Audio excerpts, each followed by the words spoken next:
Teve um dia que eu percebi que já não era eu quem controlava o jogo, era o jogo que me controlava. E naquele momento eu entendi que eu estava totalmente viciado nas apostas. Eu estava correndo atrás, parecia um rato correndo em volta daquele círculo que não sai do lugar. Uma cadeira de balanço, por exemplo, balança, balança e não sai do lugar. Eu estava cada vez afundando mais num buraco, num poço sem saída. E no começo a gente acredita muito que vai ganhar. Eu me lembro que tudo começou foi com um clique. A pequena aposta que eu coloquei e aquele sentimento de vitória fácil, e parecia tudo muito mágico assim, ganhar sem esforço, sentir que eu era mais esperto que o sistema. Eu parei e pensei, nossa, que fácil ganhar dinheiro e eu fico aqui trabalhando um montão, nada, vou agora jogar e vou ganhar todos os dias. E aquela vontade de achar que era mais esperto, mais inteligente, que nas apostas iria dar o que eu sempre tanto sonhei.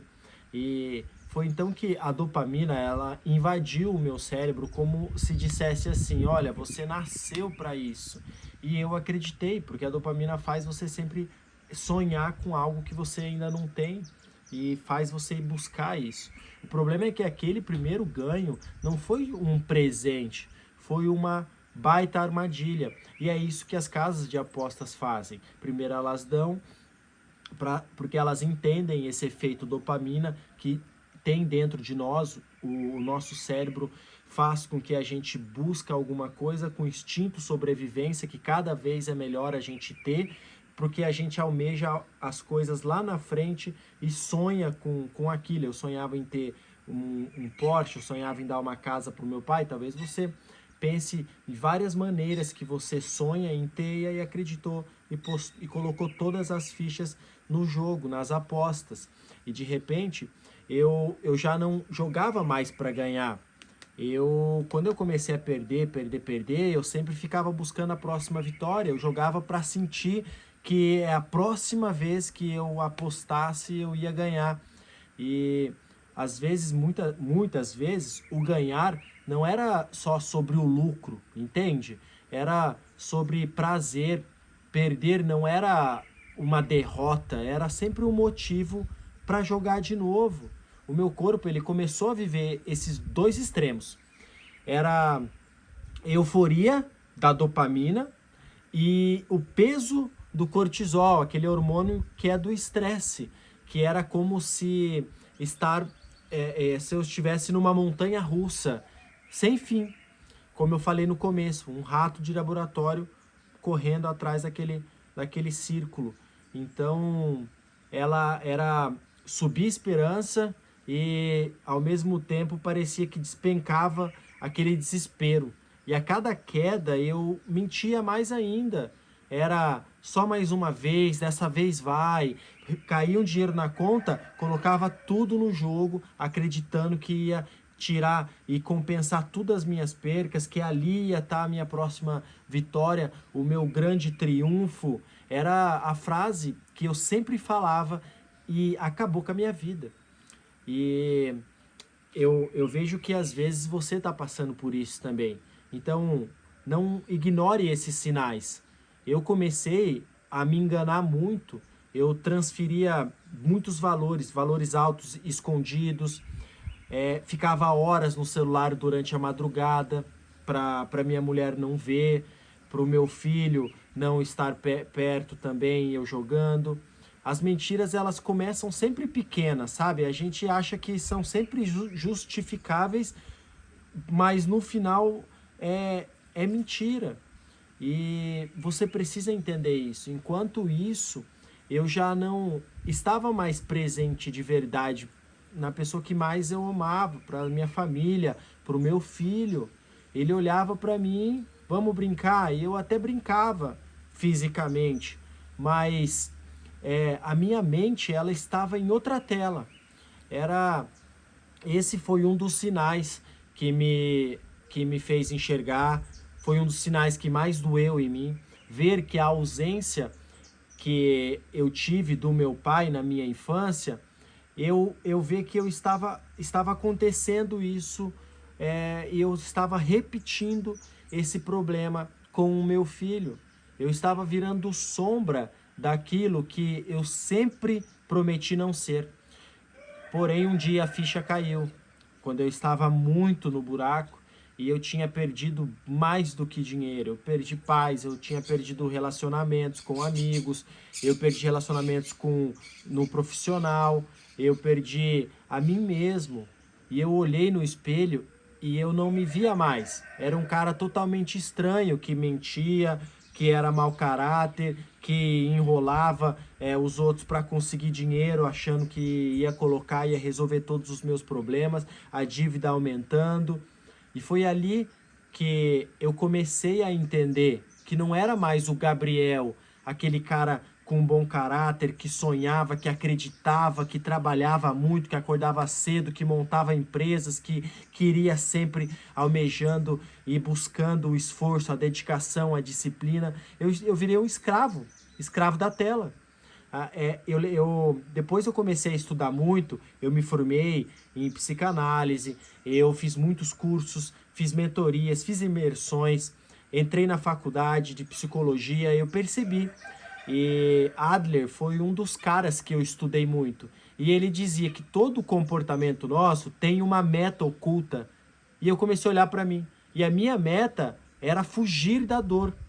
Era tentar buscar o dinheiro acreditando que isso ia resolver os problemas que eu tive na minha infância, os problemas que eu comecei a ter com a minha família, os problemas que eu mesmo criava aqueles monstros e a desculpa era sempre jogar mais uma vez. Em Jung, Carl Jung, que eu estudei também sobre os arquétipos, ele falava muito sobre a sombra. E a minha sombra era o vício que eu alimentava em silêncio. Era o meu campo de batalha, sabe? De você, todas as tuas emoções e problemas, a gente enfiar na solução que era no jogo, que era nas apostas. E aquele abismo, eu entendi algo muito valioso. O vício não é sobre o dinheiro, é sobre a nossa identidade, sobre a minha, sobre a tua. Eu já não apostava para enriquecer, entende? Eu apostava para não sentir vazio. E quando eu percebi, eu compreendi.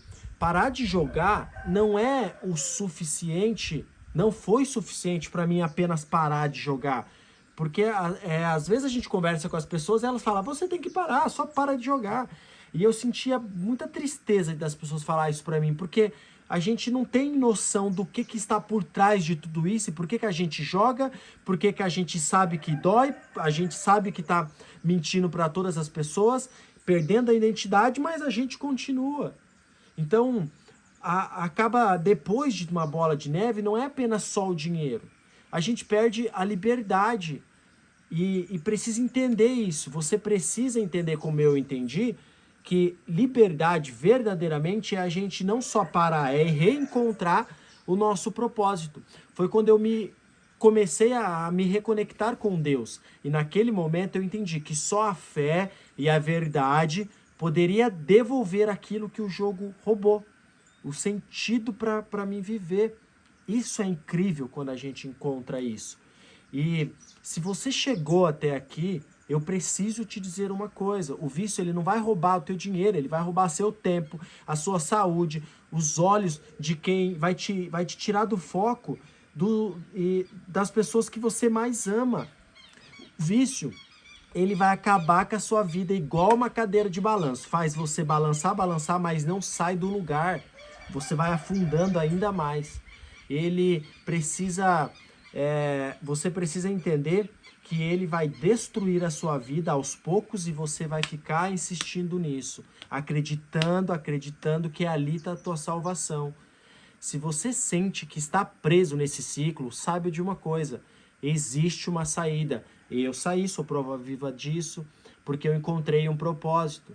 Eu vivia nessa prisão invisível, mas hoje eu sou realmente um novo homem. Eu retomei o meu caráter, eu retomei as minhas amizades, eu construí coisas grandiosas após, porque eu peguei uma dor muito forte, eu me conectei, consegui me reencontrar com Deus, consegui reencontrar minha disciplina, o meu propósito.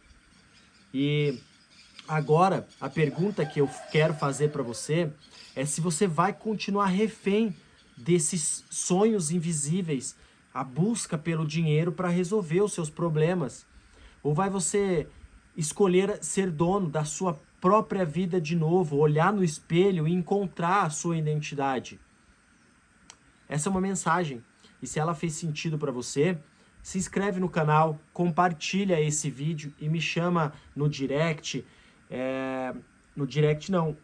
deixa uma mensagem. Também pode olhar as minhas redes sociais, ir lá e me chamar no direct, para que você consiga ter uma ajuda e um auxílio para você conseguir sair desses vícios. Eu demorei muito tempo, eu fiquei muito tempo até encontrar, eu fui buscar estudos, eu fiz faculdade, eu fui buscar cursos para me aprender sozinho. Se eu tivesse uma pessoa que passasse por isso e tivesse me ajudado, eu com certeza não demoraria tanto tempo.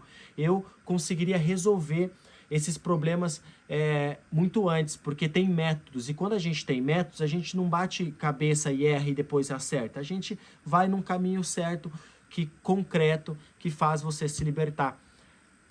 Até a próxima, até os próximos vídeos, e eu espero ter te ajudado nesse, nem que seja um pouquinho.